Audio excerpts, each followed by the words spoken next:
4 ασκήσεις που ανακουφίζουν τον πόνο στη μέση. Με τη Γεωργία Κουμνάκη, καθηγήτρια φυσικής αγωγής και 6η παγκόσμια πρωταθλήτρια στίβου. Νούμερο 1. Γέφυρα γλουτιαίων. Ξαπλώνουμε σε ύπτια θέση με τα γόνατα λυγισμένα και τα πόδια ανοιχτά στο άνοιγμα των ισχύων. Τα χέρια βρίσκονται τεντωμένα δίπλα στη λεκάνη. Σηκώνουμε τη λεκάνη ψηλά, ενεργοποιώντας τους γλουτούς καθώς ανεβαίνουμε. Μένουμε σε αυτή τη θέση για 2 δευτερόλεπτα. Επιστρέφουμε αργά στην αρχική θέση. Επαναλαμβάνουμε 12 με 15 φορές. Νούμερο 2. Bear Dog.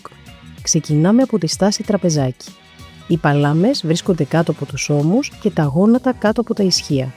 Τραβάμε τον αφαλό μας μέσα, προς την πλάτη. Είναι σημαντικό να κρατάμε τον πυρήνα μας σφιχτό σε όλη την κίνηση. Σηκώνουμε αντίθετο πόδι και χέρι προς τα πάνω σε μία ευθεία. Διατηρούμε ουδέτερη τη σπονδυλική στήλη και τα ισχύα. Μένουμε σε αυτή τη θέση για 2 δευτερόλεπτα και αλλάζουμε πλευρά. Επαναλαμβάνουμε 10 φορές. Νούμερο 3. Πλάγια σανίδα. Ο αγκώνας μας βρίσκεται κάτω από τον ώμο. Ο κορμός και τα πόδια είναι στην ίδια ευθεία. Το κάτω πόδι είναι λυγισμένο με το γόνατο να ακουμπά στο έδαφος. Το πάνω πόδι είναι τεντωμένο στην ίδια ευθεία με το υπόλοιπο σώμα. Σηκώνουμε τη λεκάνη από το έδαφος και με ενεργοποιημένους τους κοιλιακούς και τους γλουτούς πιέζουμε ψηλά.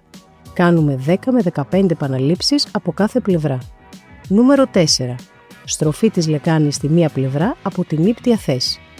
Ξεκινάμε από την ύπτια θέση με λυγισμένα και ενωμένα τα γόνατα. Οι ώμοι είναι σταθεροί στο έδαφος και τα χέρια είναι τεντωμένα και ανοιχτά στην ευθεία κάθε ώμου, με τις παλάμες να κοιτάνε προς τα κάτω. Προσοχή, οι ώμοι δεν ξεκολλάνε από το έδαφος.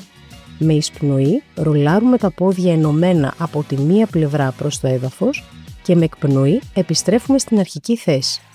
Με εισπνοή κατεβάζουμε αργά προς την αντίθετη πλευρά και με εκπνοή ανεβάζουμε προς το κέντρο. Επαναλαμβάνουμε την άσκηση 10 φορές.